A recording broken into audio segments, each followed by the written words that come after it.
नहमदुहु व नुसल्ली अला रसूलिहिल करीम अम्मा बअदु फ़अऊज़ु बिल्लाहि मिनश शैतानिर रजीम बिस्मिल्लाहिर रहमानिर रहीम फ़सल्लि लिरब्बिका वन्हर व क़ाल तआला फ़ी मक़ामिन आख़र व लिकुल्लि उम्मतिन जअलना मनसकन लियज़्कुरु इस्मल्लाह व क़ाल नबी सल्लल्लाहु अलैहि वसल्लम अन इब्न ज़ैद बिन अर्क़म रज़ियल्लाहु तआला अन्हु क़ाल क़ाल रसूलुल्लाहि सल्लल्लाहु अलैहि वसल्लम मा हाज़िहिल अज़ाही या रसूलल्लाह क़ाल सुन्नतु अबीकुम इब्राहीम क़ालू फ़मा लना फ़ीहा या रसूलल्लाह क़ाल बिकुल्लि शअरतिन हसना औ कमा क़ाल अलैहिस्सलातु वस्सलाम।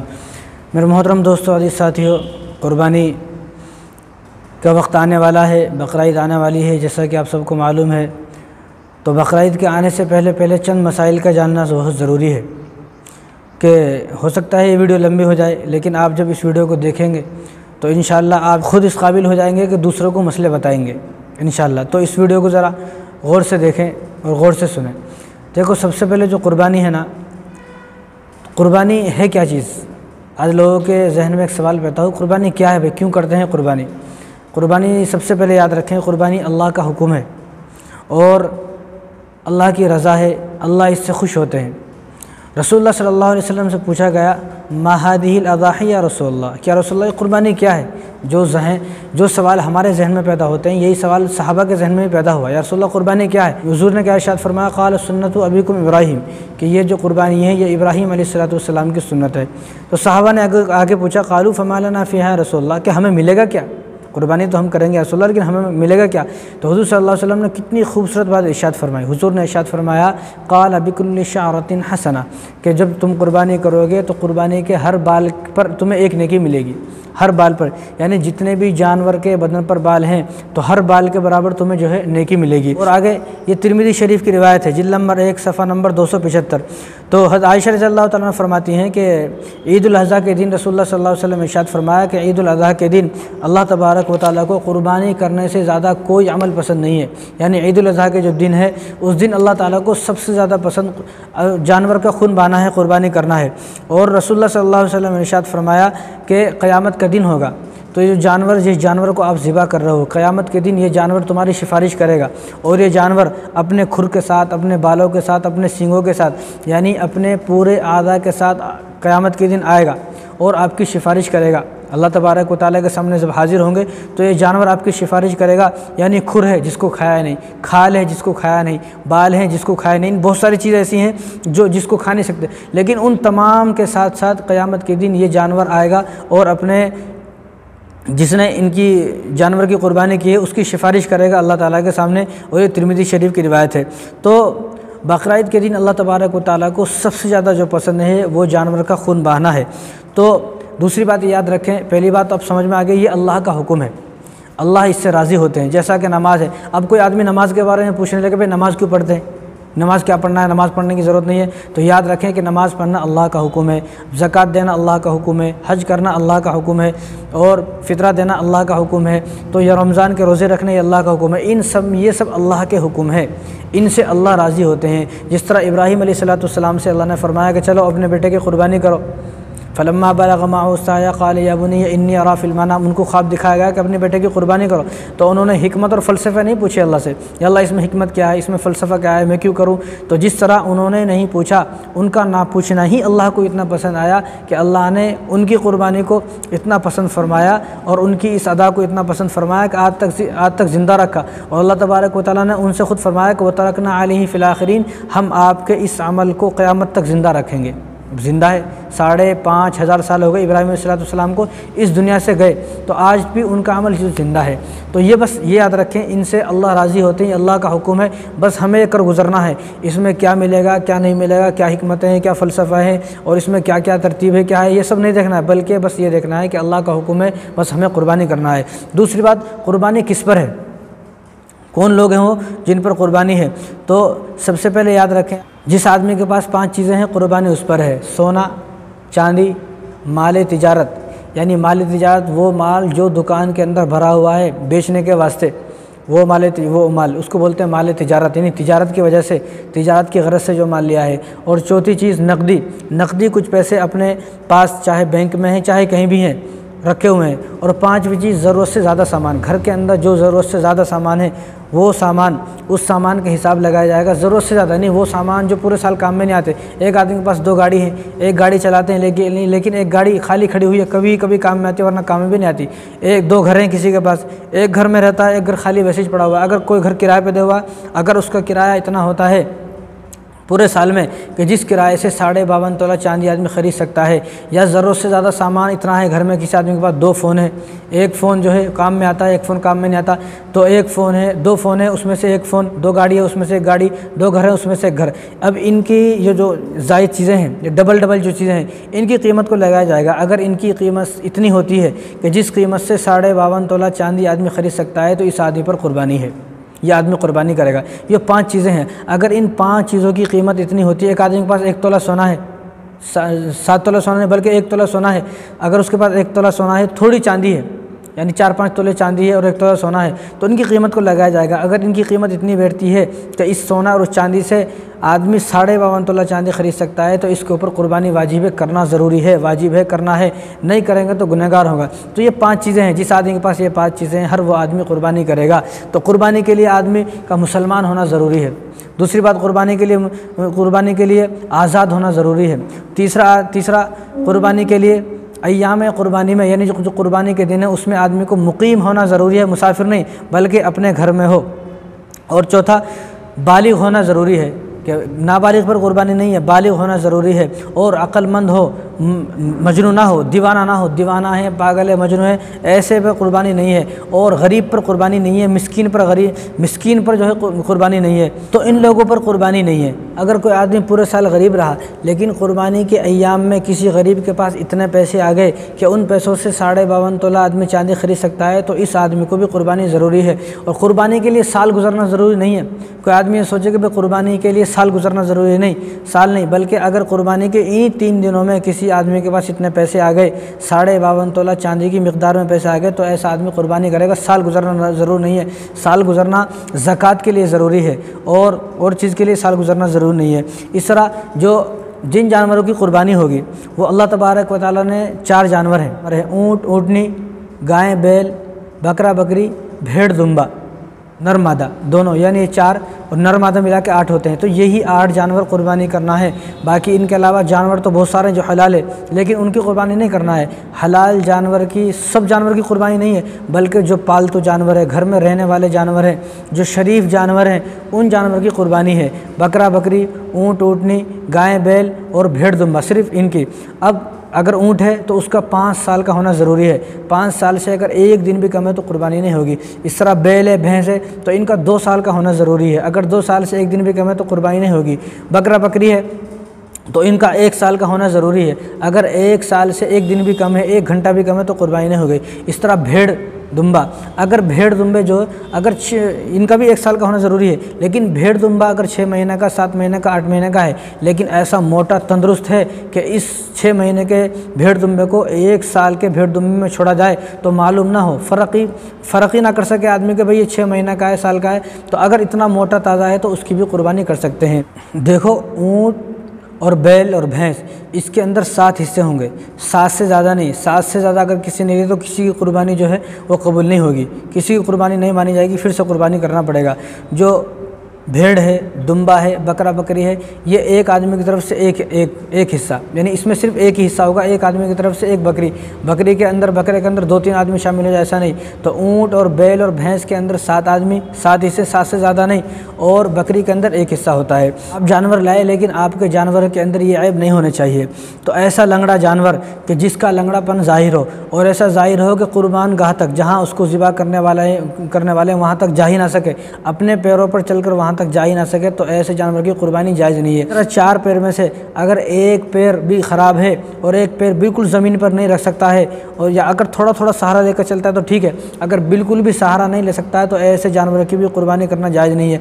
इस तरह अगर कोई जानवर अंधा है, ऐसा अंधा है कि दूर से उसको घास दिखाए तो उसको नज़र ही नहीं आता है, तो ऐसे जानवर की भी कुर्बानी करनी जायज़ नहीं है। अगर ऐसा बीमार कोई जानवर है कि जिसकी बीमारी बिल्कुल ज़ाहिर हो, दूर से दिख रहा हो कितना बीमार है, और बिल्कुल जो है ऐसा है कि बीमारी उसके चारों तरफ नज़र आ रही है तो ऐसे जानवर की भी कुर्बानी जायज़ नहीं है। या ऐसा दुबला जानवर है, इतना दुबला पतला जानवर है, गोश्त है ही नहीं, सिर्फ हड्डियाँ हैं उसके ऊपर, तो ऐसे जानवर की भी कुर्बानी नहीं होगी। बल्कि ये होना चाहिए कि आदमी जो है सेहतमंद तंदुरुस्त जानवर ले, ताकि क़यामत के दिन जो है सेहतमंद तंदुरुस्त जानवर हमें मिले और वो अपने ऊपर बिठा के पुलिस रात का रास्ता पार कराए, हमारी सिफारिश कराए। वरना अगर दुबला पतला ले लिया तो उन्हें बोले कि अल्लाह इतना दुबला पतला मुझे इसने दुनिया में लिया तो मैं इतना दुबला पतला कैसे इसको सफ़र कराऊंगा। ऐसा ना हो कि वो क़यामत के दिन बद्दुआ दे दे।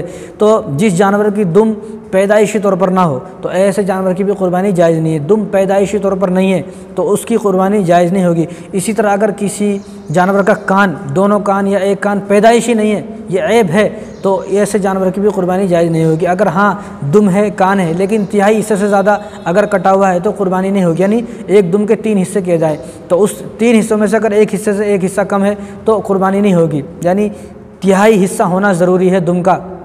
अगर आधी दुम है या पैदाइशी तौर पर दुम नहीं है, छोटी सी दुम है या कान है, आधा कान है या पैदाइशी कान नहीं है, तो ऐसे जानवर की भी कुर्बानी नहीं होगी।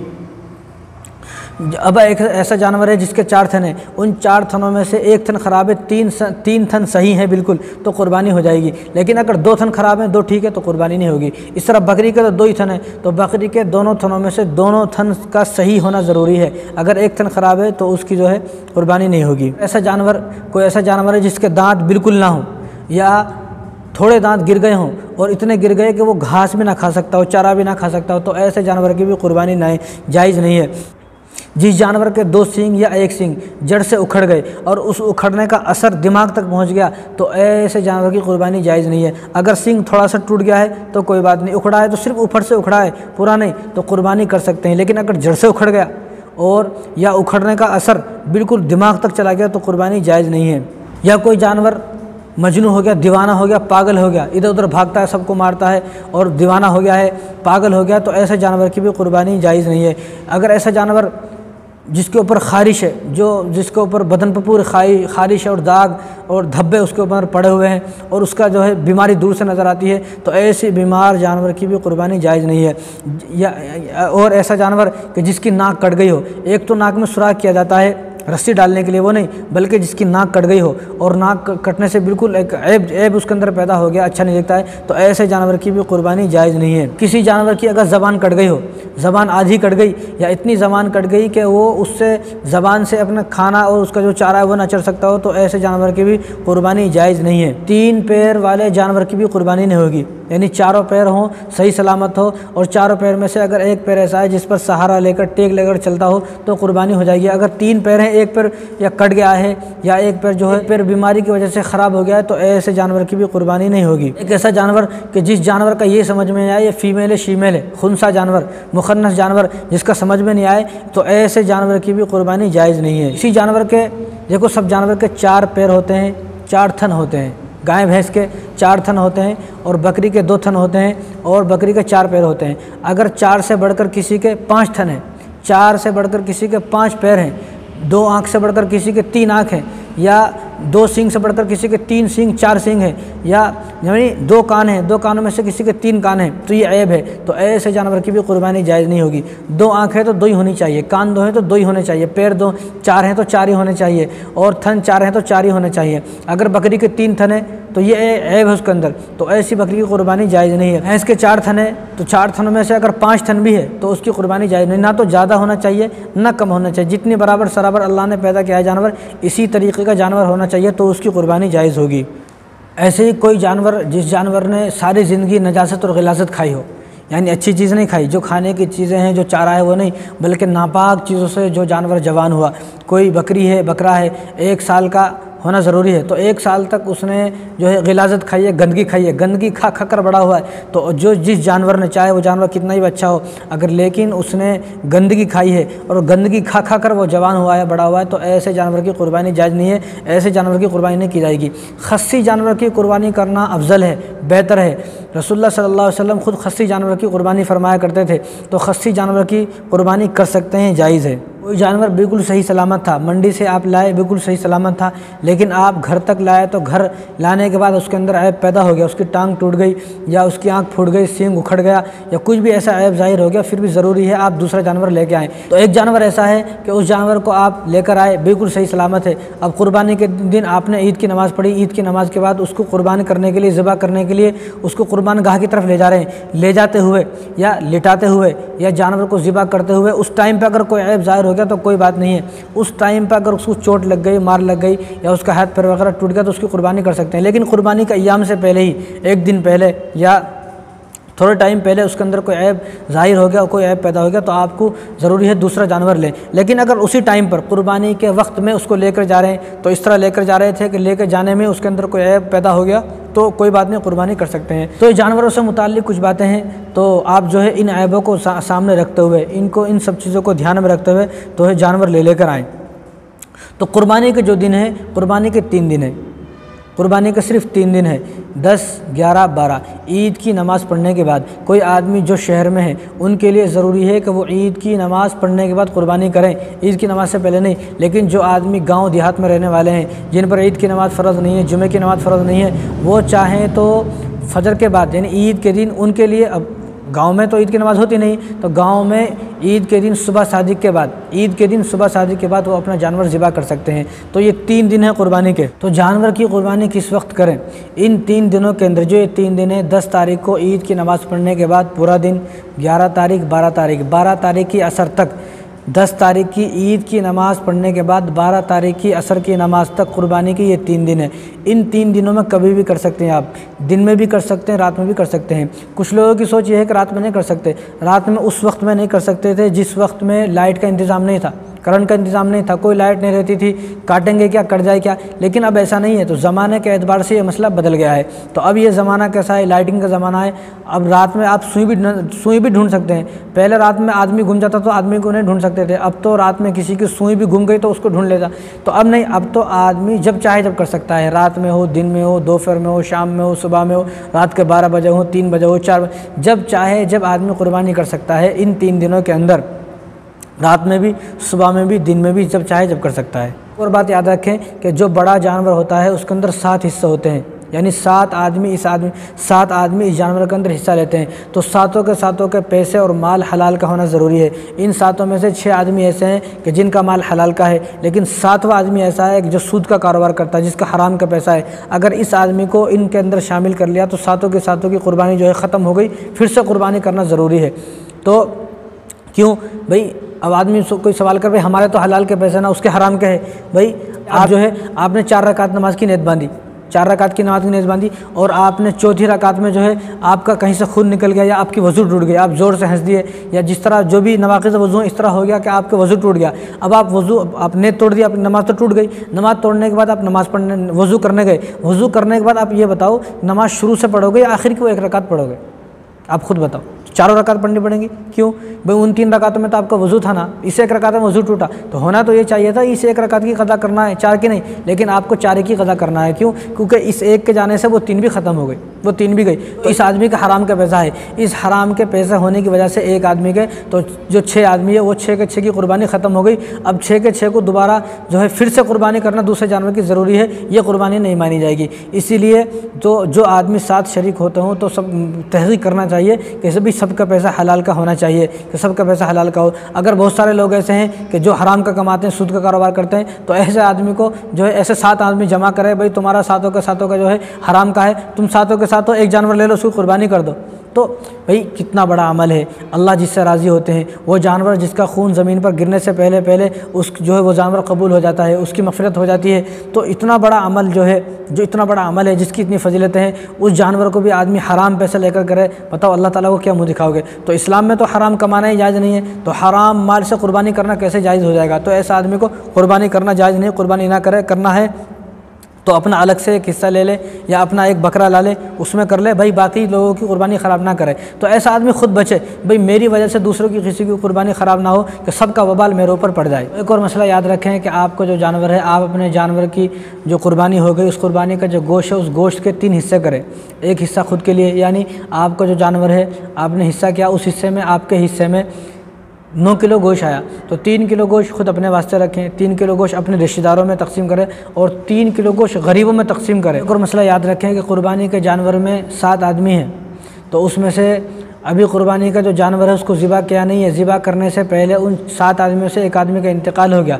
अब उसके जो वारिस हैं उनसे इजाज़त लेना ज़रूरी है कि आपके जो वालिद साहब थे, आपके दादा थे, जो भी थे, उनका इस जानवर में एक हिस्सा था, उनका इंतकाल हो गया है, आपकी इजाज़त हो तो उनकी तरफ से क़ुरबानी कर दें।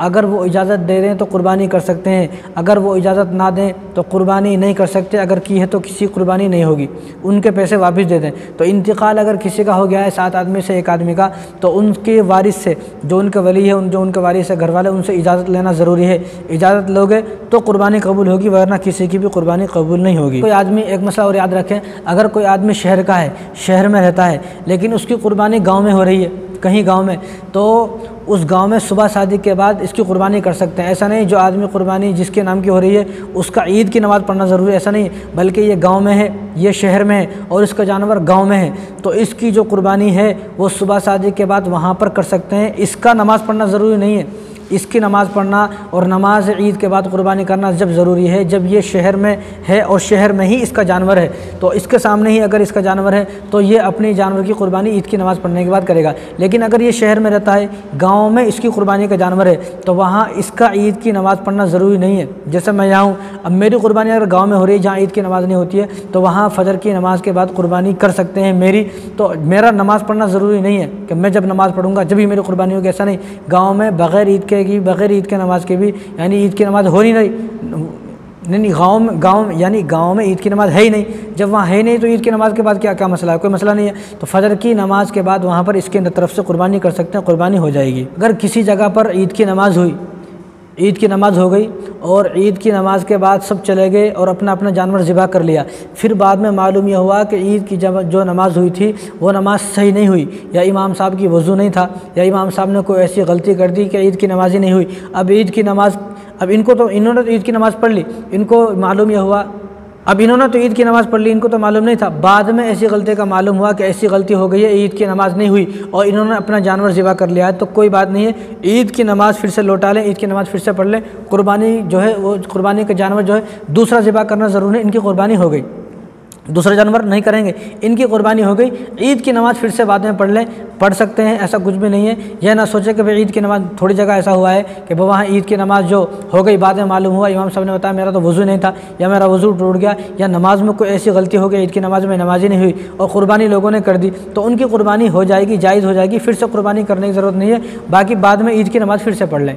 एक और मसला याद रखें कि किसी आदमी ने क़ुरबानी के जानवर तो ख़रीदा, लेकिन वो 3 दिन चले गए, क़ुरबानी नहीं कर सका, क़ुरबानी के जानवर भी ख़रीद लिया, वो 3 दिन चले गए लेकिन क़ुरबानी नहीं कर सका, तो इस क़ुरबानी नहीं कर सका, तो इस जानवर को, तो जो ये जानवर है जो इसने क़ुरबानी की नीयत से ख़रीदा है, इस पूरे जानवर को सदका करना ज़रूरी है कि इस पूरे जानवर को किसी मदरसे में या किसी गरीब को सदका कर दे, सदका करना ज़रूरी है। तो इस पूरे जानवर को सदका करना वाजिब है, इस पूरे जानवर को सदका करना पड़ेगा। या कोई आदमी ऐसा है कि जिस पर 4-5 साल से या काफ़ी सालों से क़ुरबानी वाजिब थी लेकिन क़ुरबानी की नहीं, तो इस आदमी को ज़रूरी है बाकी कितने साल, जितने साल इसने क़ुरबानी नहीं की है उन सब सालों का हिस्सा, उन सब सालों का जो है हिसाब लगाए, और हिसाब लगाकर हर साल का एक हिस्सा जितने का होता है, इतना हिस्सा जो है वो सदका करे। एक और मसला याद रखें कि जानवर लेके आने के बाद जानवर को ज़िबा किया, ज़िबा करने के बाद मालूम हुआ कि वो जानवर हमल से है, यानी उस जानवर का बच्चा हुआ।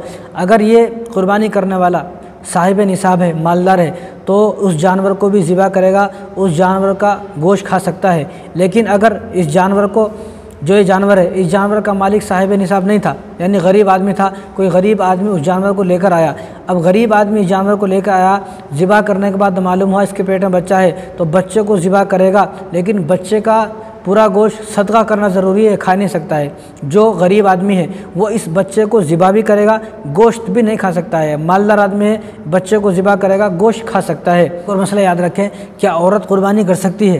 कि औरत भी क़ुरबानी कर सकती है, औरत भी क़ुरबानी कर सकती है, यानी औरत अपने जानवर की क़ुरबानी कर सकती है। ऐसा नहीं कि औरत छुरी लेकर घर घर फिरे मुझसे क़ुरबानी कराओ, ऐसा नहीं, बल्कि औरत अगर चाहे तो अपने जानवर की क़ुरबानी कर सकती है। औरत का क़ुरबानी करना जायज़ है, औरत भी अपने जानवर की क़ुरबानी कर सकती है। अगर कोई आदमी क़ुरबानी के जानवर में अक़ीक़ा का हिस्सा लेना चाहे, यानी 6 आदमी ऐसे हैं कि जिन्होंने उसी एक जानवर में, एक बड़े जानवर में 6 हिस्से क़ुरबानी के हैं और एक हिस्सा नहीं है, तो वो एक हिस्सा आदमी अक़ीक़ा का भी ले सकता है। क़ुरबानी के जानवर में अक़ीक़ा का हिस्सा भी ले सकते हैं, क़ुरबानी के जानवर में वलीमे का हिस्सा भी ले सकते हैं। कोई आदमी अगर क़ुरबानी के जो जानवर है, क़ुरबानी के गोश्त दावत करना चाहे तो दावत कर सकता है, कैसी भी दावत कर सकता है, वलीमे की दावत भी कर सकता है। नहीं, एक आदमी का कल वलीमा है, ये समझो 12 तारीख को वलीमा है, तो 12 तारीख को उसने जो जानवर काटा है अपना क़ुरबानी के नाम से, उसी क़ुरबानी के गोश्त से वो वलीमे की दावत करना चाहे तो कर सकता है। एक और मसला याद रखें कि क़ुरबानी का जो जानवर है उसकी जो खाल है उसको कसाब को, जो कसाई है काटने वाला है, जो कसाब है, उसको उजरत में नहीं दे सकते, ना उजरत में गोश्त दे सकते हैं, ना उजरत में खाल दे सकते हैं। और क़ुरबानी का जो जानवर है उसका गोश्त बेचना हराम है, गोश्त बेचना बिल्कुल हराम नाजायज़ है। अगर ऐसा कर दिया है तो जितने रुपए का गोश्त बेचा है उसको सदका करना ज़रूरी है। और एक और मसला याद रखें कि अगर किसी का, यानी बड़े जानवर में 7 आदमी हैं, 7 आदमी जो हैं उनमें से जो 7 के साथ जो आदमी है उनका इरादा गोश्त का नहीं होना चाहिए। अगर उनमें से किसी एक आदमी का इरादा है चलो भाई गोश्त खा लेंगे, गोश्त तो खाना है, अगर ये उसकी नीयत है कि गोश्त तो खाना है, तो ऐसे आदमी की क़ुरबानी जायज़, किसी की भी क़ुरबानी जायज़ नहीं होगी। गोश्त खाना, गोश्त तो आपको मिल ही जाएगा, गोश्त तो आपको मिल ही जाएगा, गोश्त तो मिलेगा ही, लेकिन सबका इरादा यह हो कि मुझे अल्लाह को राज़ी करना है। अगर उन 7 लोगों में से किसी एक का भी ये इरादा है कि मुझे तो गोश्त ही खाना है, तो किसी की भी क़ुरबानी नहीं होगी। 7 के जो 7 आदमी हैं उनके नीयत और उनका इरादा यह हो कि हमें अल्लाह को राज़ी करना है, गोश्त तो मिल ही जाएगा। 7 की नीयत अल्लाह को राज़ी करने की हो, तो जो जानवर है उस जानवर की खाल को कस्साब को नहीं दे सकते आप, उजरत में नहीं। जानवर की खाल को, जानवर की जो खाल है उस पर मदरसे का हक़ है, गरीबों का हक़ है, या तो उस खाल को बेचकर उसके जो पैसे हैं किसी मदरसे में दे दिए जाए, या जो खाल है उसी खाल को मदरसे में दे दिया जाए, या उस खाल को बेचकर उसके जो पैसे हैं किसी गरीब को दे दिए जाए। तो एक और मसला याद रखें कि जो जानवर है उस जानवर का दूध इस्तेमाल करना जायज़ नहीं है। कोई आदमी जानवर का दूध इस्तेमाल ना करे, उस जानवर पर सवार होना, उसको सवारी के लिए इस्तेमाल करना और उसकी किसी चीज़ को बेचना, उसका जो है दूध खुद तो इस्तेमाल कर सकते हैं, उसका दूध निकल रहा है, लेकिन दूध को बेचना जायज़ नहीं है। अगर किसी ने क़ुरबानी का जो जानवर है उसका दूध निकाला या दूध निकाल कर बेच दिया है, तो उस जितने का दूध बेचा है उसकी कीमत सदका करना ज़रूरी है, सदका करना पड़ेगा। जानवर की किसी भी चीज़ को, जो क़ुरबानी का जानवर है इसकी किसी भी चीज़ को नहीं बेच सकते आप। अगर एक भी चीज़ आपने बेच दी है तो उसका जो जितने रुपए की वो चीज़ बेची है तो उतने पैसे सदका करना ज़रूरी है। रखें कि हर जानवर के अंदर 7 चीज़ें ऐसी हैं जो खाना हराम है, नहीं खा सकते। आज इनमें से कुछ चीज़ें ऐसी हैं कि मुसलमान शौक़ से खाते हैं। हर जानवर के अंदर 7 चीज़ें ऐसी हैं कि जिनको खाना हराम है, नहीं खा सकते आप। सबसे पहला जो चीज़ है वो है शर्मगाह, दोनों की शर्मगाह, नर की भी शर्मगाह, मादा की भी शर्मगाह, बकरा बकरी दोनों की शर्मगाह खाना नाजायज़ हराम है, नहीं खा सकते आप। नंबर 2 खुशियतें, जिनको कपूरे बोलते हैं, अंडे होते हैं, तो उनको भी नहीं खा सकते आप। अगर ये भी खाना हराम है। आज तो मुसलमान इनको शौक़ से खाते हैं, भुन कर खाते हैं, मज़े ले लेकर खाते हैं, नहीं खा सकते आप, खाना हराम है। ये गैर मुस्लिमों का तरीक़ा है, उनका तरीक़ा हमारे मुसलमानों के अंदर राइज हो गया है। तो खुशियतें जो कपूरे हैं, अंडे हैं, उनको भी नहीं खा सकते आप। नंबर 3 गुदूद बोले तो बाज़ जानवर के अंदर कोई ऐसी बीमारी पैदा हो जाती है, उस बीमारी की वजह से जगह जगह पर खून जमा हो जाता है, खून की गिल्टियाँ और खून की जो है गांठ सी बन जाती हैं। तो उस गोश्त के अंदर, जिस गोश्त के अंदर वो गांठ बनी हुई है, तो उसको भी नहीं खा सकते आप। वो खून की एक गांठ होती है, गिल्टी जिसको बोलते हैं, गुदूद जिसको बोलते हैं, तो वो अगर है गोश्त के अंदर तो उस गोश्त को नहीं खा सकते आप, ये खाना हराम है। नंबर 4 दमे मसफूह, बहता हुआ खून, यानी जानवर को ज़िबा किया, अब ज़िबा करते वक्त जो जानवर के अंदर से खून निकल रहा है, इस खून को भी नहीं खा सकते आप, नहीं इस्तेमाल कर सकते। अब बाज़ लोग तो उस खून को भर लेते हैं बर्तन में, भर पता नहीं क्या क्या करते हैं। अजीब मसला है मुसलमानों का, ये गैर मुस्लिमों का अक़ीदा है। मुसलमान इस खून को इस्तेमाल नहीं कर सकता, ये खून इस्तेमाल करना नाजायज़ हराम है, बहता हुआ खून जो निकल रहा है। लेकिन ज़िबा कर दिए, ज़िबा करने के बाद अब गोश्त पर या हड्डियों पर थोड़ा बहुत खून लगा हुआ है, हमने खून जो गोश्त को धो लिया है, धुलने के बाद अगर थोड़ा बहुत खून लगा हुआ है तो वो कोई बात नहीं, वो इस्तेमाल कर सकते, खा सकते। लेकिन ये जो बहता हुआ खून है, जो ज़िबा कर रहे हैं, ज़िबा करने के बाद एकदम से जो खून निकलता है, इस खून को कोई आदमी जो है कटोरे में, बर्तन में भर के इस्तेमाल करे तो नाजायज़ हराम है। नंबर 5 पित्ता, जो पित्ता होता है, खून की थैली होती है, तो इसको भी इस्तेमाल नहीं कर सकते आप। गंदगी की थैली होती है, तो ये भी खाना नाजायज़ हराम है। नंबर 6 मसाने यानी पेशाब की जगह, जिस थैली के अंदर पेशाब जमा होता है, इस थैली को भी इस्तेमाल नहीं कर सकते, ये भी नाजायज़ हराम है। नंबर 7 ज़कर यानी पेशाब गाह, पेशाबगाह, दोनों की पेशाबगाह, दोनों की शर्मगाह भी, दोनों की पेशाबगाह भी, नर हो मादा हो, ये इस्तेमाल नहीं कर सकते। ये 7 चीज़ें वो हैं जो खाना हराम है। इन 7 चीज़ों को नहीं खा सकते आप। नंबर 1 शर्मगाह दोनों की। नंबर 2 खुशियतें जिनको कपूरे बोलते हैं, ये भी खाना नाजायज़ हराम है, इनको नहीं खा सकते आप। नंबर 3 गुदूद, जो खून जमा हो जाता है, खून की गुठलियाँ बन जाती है, गांठ बन जाती है, गिल्टी बन जाती हैं, तो इनको भी इस्तेमाल नहीं कर सकते आप। नंबर 4 बहता हुआ खून। नंबर 5 पित्ता। नंबर 6 मसाने यानी पेशाब की थैली। नंबर 7 पेशाबगाह, दोनों की पेशाबगाह, दोनों की शर्मगाह, दोनों की जो है पखाने की जगह है, पेशाब की जगह है, ये इस्तेमाल नहीं कर सकते। ये 7 चीज़ें खाना हराम है। और एक और मसला याद रखें कि कुर्बानी का गोश्त गैर मुस्लिम को भी दे सकते हैं।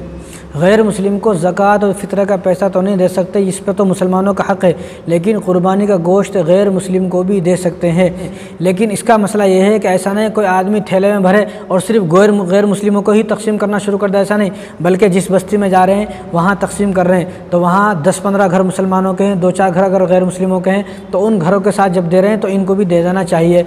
अगर कोई आदमी ऐसा करने लगे कि भाई सारा गोश्त भरे, अब मैं गैर मुस्लिम को ही दूँगा, मुसलमानों को नहीं दूँगा, ऐसा नहीं, बल्कि जो गैर मुस्लिम है उनको भी और मुसलमानों को भी, दोनों को भी मिलाकर दे सकते हैं। लेकिन इस इरादे से ना जाए कि मुझे गोश्त मुसलमानों को नहीं बल्कि गैर मुस्लिम को ही देना है, ऐसा नहीं, बल्कि सबको बराबर सराबर दे सकते हैं, देना जायज़ है। ये कुर्बानी के चंद मसले हैं, मुझे उम्मीद है कि आपको समझ में आ गए होंगे। आप इन मसलों को बार बार सुने, 2 बार सुने, 3 बार सुने, बार बार सुने, तो आपको ये मसले सारे समझ में आ जाएंगे। तो कुर्बानी आदमी खुश दिली से करे, कुर्बानी आदमी परेशान होकर ना करे, बोझ समझकर कुर्बानी ना करे, अल्लाह का हुक्म समझकर कुर्बानी करे। एक और मसला आप याद रखें कि हमारे मुसलमानों के अंदर एक अजीब सी बात मशहूर हो गई है कि पहली कुर्बानी किसकी तरफ से करें। एक अजीब सी जो है पहली कुर्बानी किसकी तरफ से करें, पहली दूसरी कुर्बानी कुछ भी नहीं है। जो आदमी साहिब निसाब है, हर साहिब निसाब पर कुर्बानी वाजिब है। घर के अंदर जितने भी लोग साहिब निसाब हैं, यानी घर के अंदर हर घर के अंदर अगर 5 आदमी हैं समझो, और 5 आदमी के पास इतने पैसे हैं कि उन पैसों से वो 52.5 तोला चांदी खरीद सकता है, तो आपको घर में अगर 5 आदमी हैं तो 5 की तरफ से आपको हिस्सा लेना है। यानी 5 जानवर, या तो 5 हिस्से लें, नहीं तो 5 बकरे लें, आपको करना ज़रूरी है। लेकिन कुछ लोग ये सोचते हैं कि भाई पहली दूसरी कुर्बानी कुछ भी नहीं है। तो पहली कुर्बानी, बाद लोग ये सोचते हैं मुझे पहली कुर्बानी वालिद साहब के नाम से करना है, वालिद साहब के नाम से नहीं किया तो लोग क्या बोलेंगे, लोग ये बोलेंगे तूने वालिद साहब के नाम से नहीं करी तो अपने नाम से कर रहा है। भाई कुर्बानी लोगों को दिखाने के वास्ते थोड़ी है, कुर्बानी हर उस शख्स पर है जो साहिब निसाब हो, जो ज़िंदा हो। आजकल माहौल क्या देखा गया है, नहीं मेरे वालिद साहब जो इंतकाल हो गया, पहले मैं उनकी तरफ से लूँगा, फिर आपकी तरफ से कौन लेगा। आप पर जो कुर्बानी है ना, ये ज़रूरी है। जिनका इंतकाल हो गया वो नफिल कुर्बानी है, एक वाजिब है एक नफिल है। नफिल को अदा करने से वाजिब जो है अदा नहीं होगी, पहले वाजिब अदा करना है। यानी पहले अगर आपके पास इतने पैसे हैं कि जिनसे 52.5 तोला चांदी खरीद सकते हैं तो आप पर वाजिब है, पहले आप अपनी कुर्बानी लोगे, पहले आप अपनी कुर्बानी करोगे।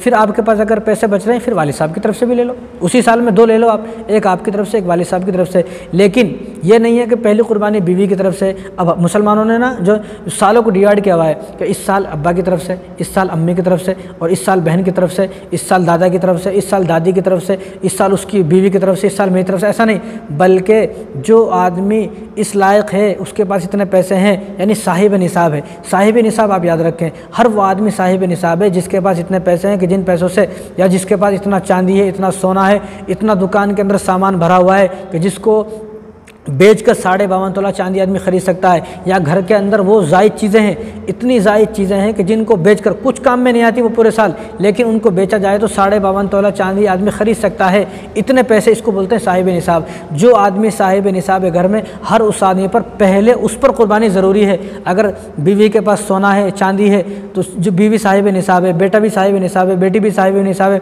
खुद भी साहिब निसाब है, तो इन लोगों पर कुर्बानी वाजिब है। पहले ये अपना हिस्सा लेंगे। वालिद साहब जो इंतकाल कर गए हैं उनका बाद में है, वो दुनिया से चले गए, वो जब जिंदा थे, जब उनको फ़िक्र करनी थी, उन्होंने खुद फ़िक्र नहीं करा, तो आपको इतनी फ़िक्र काहे को है। करना चाहिए, मैं नहीं बोल रहा हूँ, लेकिन उनकी तरफ से नफिल है, उनकी तरफ से जो कुर्बानी होगी वो नफिल है, आपकी तरफ से वाजिब है। अगर आप पहली कुर्बानी वालिद साहब की तरफ से करोगे, चाहे वालिद साहब जिंदा हैं या वालिद साहब वफ़ात पा गए, तो अगर साहिब निसाब हो, जो कुर्बानी वाजिब है, तो आपकी तरफ से कौन करेगा ये बताओ, पहले कौन करेगा। आप तो गुनहगार हुए, तो पहले वाजिब, पहले आप वाजिब कुर्बानी जो आप पर उस पर करोगे, फिर वालिद साहब की तरफ से। लेकिन अब लोगों की सोच क्या है, लोग क्या बोलेंगे, लोग ये बोलेंगे तो वालिद साहब की तरफ से नहीं लिया। और भाई वालिद साहब की नमाज़ें अलग हैं, वालिद साहब की ज़कात अलग है, वालिद साहब का कुरान पढ़ना अलग है, वालिद साहब के लिए रोज़ा अलग है। ऐसा नहीं है कि भाई वालिद साहब जो है पहले वालिद साहब नमाज़ पढ़ेंगे फिर मैं नमाज़ पढ़ूंगा, पहले वालिद साहब रोज़ा रखेंगे फिर मैं रोज़ा रखूँगा, या पहले वालिद साहब जो है अपनी ज़कात अदा करेंगे फिर मैं ज़कात अदा करूँगा, या वालिद साहब नमाज़ पढ़ेंगे तो मैं भी नमाज़ नहीं पढ़ूंगा, लोग क्या बोलेंगे, वालिद साहब नमाज़ पढ़ते नहीं तू क्यों पढ़ता है,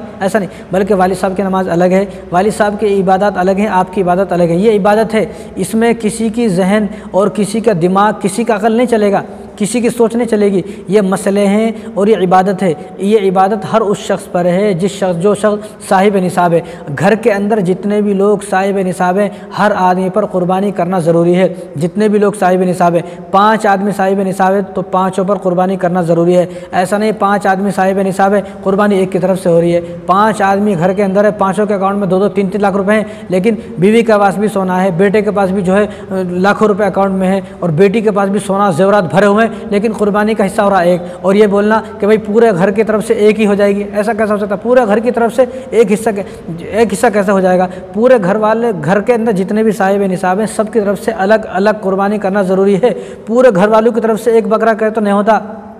कुछ लोगों की सोच ये है कि पूरे घर की तरफ से एक बकरा कर दिया तो हो जाता। भाई पूरे घर वाले कमा रहे अलग, सब घर में अगर 4 बेटे हैं, 4 बेटों की गाड़ी अलग है, 4 बेटों के फ़ोन अलग है, 4 बेटों की बीवी अलग है, 4 बेटों के बच्चे अलग है, ज़मीन अलग है, प्लाट अलग है, सब चीज़ अलग है। लेकिन जब कुर्बानी का मसला आता है तो पूरे घर वालों की तरफ से एक, ये कैसे हो जाएगा? भाई बीवी एक की है ना, तो एक की बीवी सबको काफ़ी क्यों नहीं हो रही? एक के बच्चे सबको काफ़ी क्यों नहीं हो रहे? ये एक घर जो इतना बड़ा है, ये एक घर सबको काफ़ी क्यों नहीं हो रहा? क्यों? अभी ठंडे दिमाग से आदमी संजीदा होकर सोचे कि सबकी सब चीज़, गाड़ी अलग है, बीवी अलग है, बच्चे अलग है, घर अलग है, ज़मीन अलग है, कारोबार अलग है, दुकान अलग है, और लेना देना, कपड़े पहनने के, जूते चप्पल सबके अलग अलग है। लेकिन कुर्बानी का मसला आता है तो ये बोलते हैं कि सब घर वालों की तरफ से एक कुर्बानी कर ले तो हो जाता। भाई अज़ा हो रही है मस्जिद में, अब ये किसके लिए हो रही है? सबके लिए हो रही है। घर में अगर 5-6 आदमी हैं, 2-3 औरतें हैं, 2-3 बेटे हैं और बीवी, सब मिला के 6-7 आदमी हैं।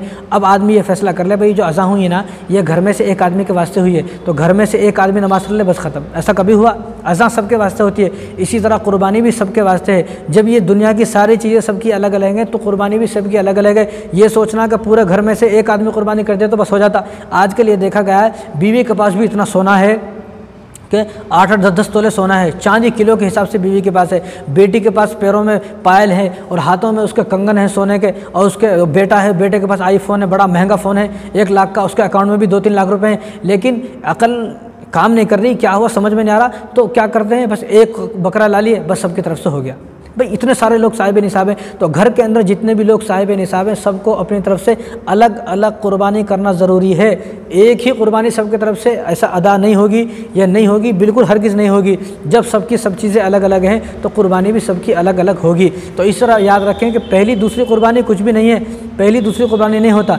जो आदमी साहिब निसाब है उस आदमी पर पहले कुर्बानी करना ज़रूरी है। लोग ये सोचना कि भाई मेरी अम्मी की तरफ से नहीं हुई, भाई नहीं हुई तो क्या करना, उनके पास नहीं है। आजकल ये देखा जाता है कि वालिदैन गरीब है, बेटा मालदार है, बड़ा भाई गरीब है, छोटा भाई मालदार है, छोटा भाई मालदार है, छोटा भाई गरीब है, बड़ा भाई मालदार है। तो ऐसा नहीं, जो आदमी मालदार है, जो आदमी साहिब निसाब है, हर साहिब निसाब पर कुर्बानी करना ज़रूरी है।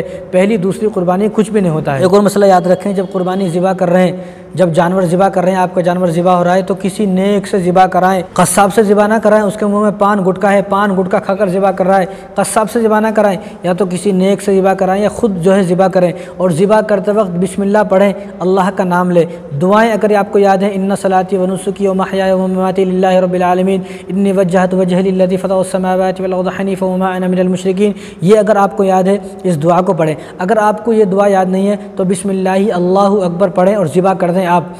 अगर ये देखा जाता है कि जानवर जो है वो बेचारा एक ज़ईफ़ आदमी का है, घर के अंदर दादा की तरफ से कर रहे हैं, दादा बेचारा ज़ईफ़ आदमी है, अब मौल साहब को बुला के लेके आए, अब मौल साहब जो है इमाम साहब वो भी ज़िबा कर रहे हैं, वो बेचारे दादा बुज़ुर्ग आदमी वो भी ज़िबा कर रहे हैं।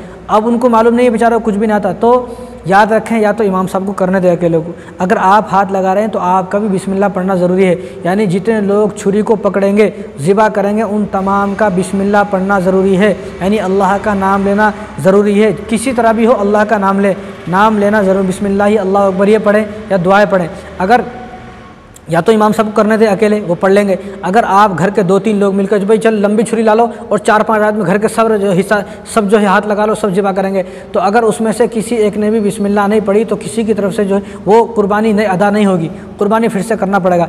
सबको बिस्मिल्लाह पढ़ना ज़रूरी है, सबको। या तो उनको अकेले को करने थे जो कर रहे हैं, उनको मालूम है, उनको याद है, वो मालूम रहता, वो पढ़ते भी हैं। लेकिन अगर सारे के सारे मिलकर उस छुरी पर हाथ लगाकर सबके सब ज़िबा कर रहे हैं तो सबका जो है बिस्मिल्लाह पढ़ना ज़रूरी है। किसी एक ने भी बिस्मिल्लाह अल्लाह अकबर बिस्मिल्लाह रहमान रहीम जो दुआ है नहीं पढ़ी तो कुर्बानी का ये जानवर अदा नहीं होगा, आपकी कुर्बानी अदा नहीं होगी, फिर से आपको कुर्बानी करनी पड़ेगी। ये कुर्बानी का मसला है। ये भाई ये वो बातें हैं जो जल्दी से जहन में नहीं आती हैं, लेकिन मसाइल हैं, अमल करना पड़ेगा। मसाइल चाहे समझ में आए या ना आए, यह मसला ऐसा है समझ में नहीं आता है, इस मसले को बताते लोग जो है ऊपर नीचे देखते हैं ये कैसा अजीब मसला है, पढ़ रहे ना उन्होंने मौलवी साहब पढ़ रहे ना, हम हाथ लगा लिए तो क्या हुआ, आपके जहन इसमें नहीं चलेगा, आपकी अकल इसमें नहीं चलेगी। अकल ये दीन है, यहाँ किसी की अकल, किसी की राय, किसी का दिमाग नहीं चलेगा, यहाँ रसूलुल्लाह का फरमान चलेगा, यहाँ मसाइल चलेंगे जो मसाइल फ़ुक़हा ने निकाल कर दिए हैं। तो तमाम के तमाम जो हैं उन सब का बिस्मिल्लाह अल्लाहु अकबर या जो भी दुआ याद है, जिस तरह भी अल्लाह का नाम लेना ज़रूरी है, सबको पढ़ना है। किसी एक ने भी छोड़ दी तो कुर्बानी अदा नहीं होगी, फिर से आपको कुर्बानी करनी पड़ेगी। तो ये मसले, वीडियो काफ़ी लंबी हो गई, तो ये मसले कुर्बानी के तो इतने मसले हैं, बताए तो 2-3 घंटों की वीडियो बन जाती है और बहुत सारे मसले हैं। तो मैं समझता हूँ कि जो मोटे मोटे मसाइल थे मेरे सामने, जो लोग पूछते हैं, जो हालात है, इस हालात के हिसाब से जो लोग हमें पूछते हैं, तो मैंने वो मसले जो है काफ़ी तफसील से बता दिए हैं। तो अल्लाह ताला हम सबको इन मसलों पर गौर व फिक्र करने की और अमल करने की तौफीक अता फ़रमाए। तो कुर्बानी अल्लाह ताला जो है सबकी कुर्बानी को कबूल फ़रमाए। जिन लोगों का इरादा है तो उनकी कुर्बानी को अल्लाह ताला कबूल फ़रमाए, जिन लोगों का इरादा नहीं है वो भी इरादा बना ले, वो भी करें, इंशाअल्लाह बहुत फ़ायदा होगा। ऐसा नहीं है कुर्बानी कर दिया तो पैसे ख़त्म हो जाएंगे। भाई 1400 साल हो गए, 1400 साल हो गए, एक आदमी ऐसा ढूंढ नहीं सकते आप जो ये बोले कि मैंने पिछले साल कुर्बानी की थी, पिछले साल कुर्बानी के बाद मेरा दिवाला निकल गया और मैं गरीब हो गया और मैं लुट गया, बर्बाद हो गया। ऐसा एक भी आदमी आप नहीं ढूंढ सकते 1400 साल से। ये कुर्बानी का जानवर जो है ये सिफारिश करेगा क़यामत के दिन, और कुर्बानी का जानवर जो है हमें अपनी पीठ पर बिठाकर कल क़यामत के दिन जो है वो पुल सिरात का रास्ता पार कराएगा, और रसूलुल्लाह सल्लल्लाहु अलैहि वसल्लम इससे खुश होंगे। और इब्राहीम अलैहिस्सलाम कितना खुश होते हैं, क्योंकि ये उनकी सुन्नत है, सबसे पहले उन्होंने की तो उनकी सुन्नत है।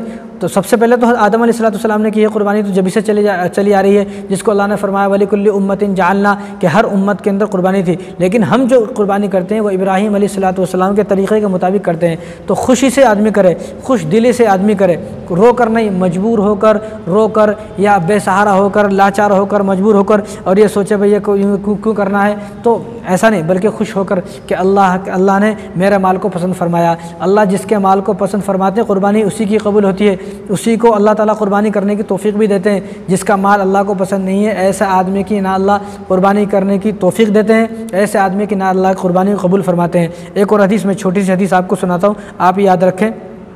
रसूलुल्लाह सल्लल्लाहु अलैहि वसल्लम ने इरशाद फरमाया, ये तिरमिज़ी शरीफ की रिवायत है, रसूलुल्लाह सल्लल्लाहु अलैहि वसल्लम ने इरशाद फरमाया, हज़रत आयशा रज़ियल्लाहु तआला अन्हा फरमाती हैं कि जो कुर्बानी का जो दिन है, कुर्बानी के दिन में अल्लाह ताला को सबसे ज़्यादा पसंद जो है वो कुर्बानी करना है, खून बहाना है, जानवर का ज़िबा करना है। और दूसरी बात क्या इरशाद फरमाई, क़यामत के दिन, दूसरी बात इरशाद फरमाई हज़रत हुज़ूर सल्लल्लाहु अलैहि वसल्लम ने, क़यामत के दिन अपने सींगों के साथ, अपने बालों के साथ, अपने खुरों के साथ वो जानवर तुम्हारे सामने आएगा, तुम्हारे सामने लाया जाएगा।